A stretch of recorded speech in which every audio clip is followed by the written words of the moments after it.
मांडवी धर्मांतरण मामले में एक और सरकारी स्कूल की टीचर गिरफ्तार। आप बने रहिए भारत 24 एक्सपी न्यूज। संपादक मनदीप भाई भारद्वाज की रिपोर्टिंग। मांडवी के भाटखाई गांव की रहने वाली महिला माउड़ी प्राइमरी स्कूल की टीचर मीना बेन चौधरी को गिरफ्तार किया गया है। टीचर धर्मांतरण के मास्टरमाइंड रामजी चौधरी की करीबी है। लड़की का धर्मांतरण कराने के मामले में मीना चौधरी की एक्टिव भूमिका सामने आई। महिलाओं और लड़कियों का धर्मांतरण कराने के मामले में मुख्य भूमिका और संलिप्तता सामने आई।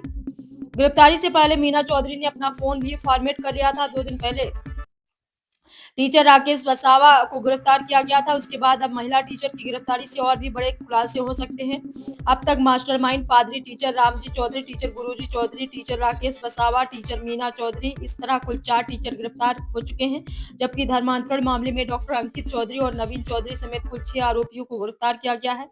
पूरा मामला तब सामने आया जब मांडवी तालुका की एक लड़की ने डॉक्टर अंकित चौधरी के खिलाफ शारीरिक शोषण की शिकायत की। शादी की आड़ में वह आदिवासी बनकर आदिवासी समुदाय के लोगों का ईसाई धर्म में धर्मांतरण कराता था।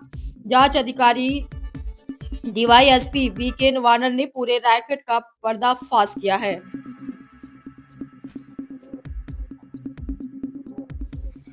સુરત ગ્રામ્ય જિલ્લાના માંડવી તાલુકાના માંડવી પોલીસ સ્ટેશન છે એની અંદર આ કામના ભોગ બનનાર છે એમને ફરિયાદ નોંધાવેલી કે આ કામના આરોપી અંકિત રામજીભાઈ ચૌધરી જે વ્યવસાય BHMS ડૉક્ટર છે તેઓ દ્વારા આ કામના ભોગ બનનાર છે એમનું શારીરિક શોષણ કરી એમને લલચાવી ફોસલાવી લગ્નની લાલચ આપી અને એમનું ધર્મ પરિવર્તન કરાવેલું।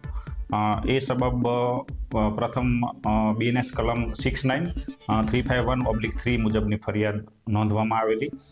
વધુ તથ્યો આ કામના ફરિયાદીએ રજૂ કરતા અને પુરાવા રજૂ કરતા વધુ તપાસ આદરવામાં આવેલી અને એ વધુ તપાસ દરમિયાન ધર્માંતરણ થયેલ હોવાની હકીકત છે એ અંગેના પુરાવા મળતા ગુજરાત ધાર્મિક સ્વતંત્ર અધિનિયમ 2003ની વિવિધ કલમો તળે કલમોનો ઉમેરો કરવામાં આવેલો।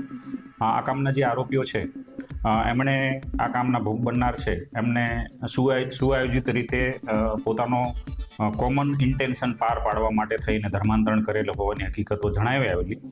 જે અનુસંધાને આ કામના બીજા આરોપી રામજીભાઈ ચૌધરી, એ ઉપરાંત નવીનભાઈ ચૌધરી, ગુરજીભાઈ કોટિયાભાઈ વસાવા એમની ધરપકડ કરવામાં આવેલી। ત્યારબાદ રાકેશ ચંદુલાલ વસાવા નામના એક વ્યક્તિની પણ ધરપકડ કરવામાં આવેલી છે અને એ હાલ રિમાન્ડ હેઠળ છે।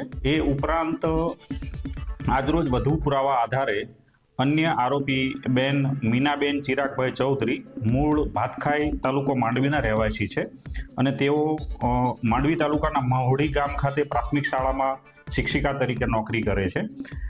એમના ઉપર પણ આક્ષેપો હતા અને રજૂઆત હતી ને ફરિયાદી દ્વારા કેટલાક પુરાવા રજૂ કરવામાં આવેલા એટલે એમની પણ સંડોવણી જણાવતા એમની આજરોજ ધરપકડ કરવામાં આવેલી છે।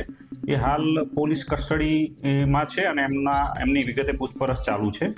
આ બેન છે એમનો રોલ એવા પ્રકારનો હતો કે આ કામના મુખ્ય આરોપી રામજીભાઈ ચૌધરી છે એમની સાથે ઘણા વર્ષોથી સંપર્કમાં હતા।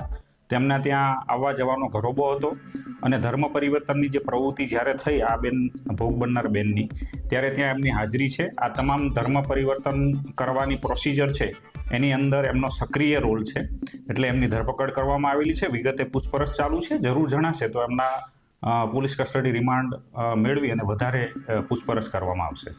સર, મહિલા હતી એટલે મહિલાઓને લાવવામાં મીટિંગ કે આવા કોઈ ધર્મના જે કંઈ કાર્યક્રમ હોય તેને લાવવામાં વધારે મેનિપ્યુલેટ કરતા હતા એવું કહેતું? આમાં આરોપીઓની એમો એવી જણાઈ છે કે આરોપીઓ મહિલાઓને ખાસ કરીને એટલા માટે ધર્માંતરણ કરવામાં સરળતા રહેતી એમને, કેમ કે કોઈ પણ પ્રકારની અંધશ્રદ્ધા ફેલાવવામાં કે કોઈ જગ્યાએ રોગ હોય, માનસિક તકલીફો હોય તો ડૉક્ટર અંકિત છે એમને સારવાર આપતો અને ત્યાં જ એના ક્લિનિકની અંદર એમની પ્રાર્થના કરાવતો, માઇન્ડ વોશ કરતો અને પછી પાસ્ટર રામજીભાઈ એના પિતા છે એમની પાસે મોકલી આપતો અને એ ધીમે ધીમે માઇન્ડ વોશ કરી અને એમનું ધર્મ પરિવર્તન કરાવતો। એટલે મહિલાઓને ખાસ કરીને ટાર્ગેટ કરવામાં આવતી અને એમાં મીનાબેન છે એની પણ હેલ્પ લેવામાં આવતી અને અન્ય આરોપીઓ પણ એમાં મદદરૂપ થતા હતા અને એ લોકો પાસ્ટર તરીકેની ભૂમિકા ભજવતા હતા।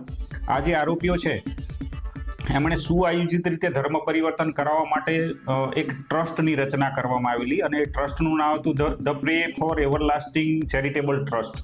એ ટ્રસ્ટના ઓઠા તળે આ આરોપીઓ છે ધર્મ પરિવર્તન કરાવતા હતા એવી હકીકત જાણવા મળેલી છે ને એ અંગેના પુરાવા પણ મળેલા છે। હાલ આ 5 આરોપીઓ છે એની ધરપકડ કરવામાં આવેલી છે. વિગતે તપાસ ચાલુ છે અને વધારે પુરાવા મેળવવાની કાર્યવાહી ચાલુ છે. સર, અંકિત ચૌધરી જે આરોપી છે ડોક્ટર હાલ પર અંકિત ચૌધરી છે એ ને જે તે વખતે એની ધરપકડ થયેલી છે અને જામીન મળેલા છે.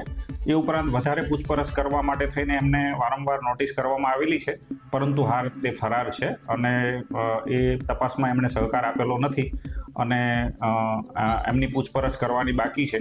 આ જે હાલના આરોપી જે પકડાયેલા આરોપી જે રાકેશ ચંદુભાઈ વસાવા અને એની આગળના જે આરોપીઓ છે એમની સાથે એમના રિમાન્ડ દરમિયાન એમની સાથે ક્રોસ પૂછપરછ કરવા અંકિતભાઈની જરૂરિયાત હતી અને એ સબબ એમને નોટિસ કરીને વારંવાર બોલાવવામાં આવેલા હતા, પણ તે પોલીસ સમક્ષ હાજર થયેલા નથી અને ઘરે મળી આવેલા નથી. ક્લિનિક પર તપાસ કરતા ત્યાં પણ મળી આવેલા નથી.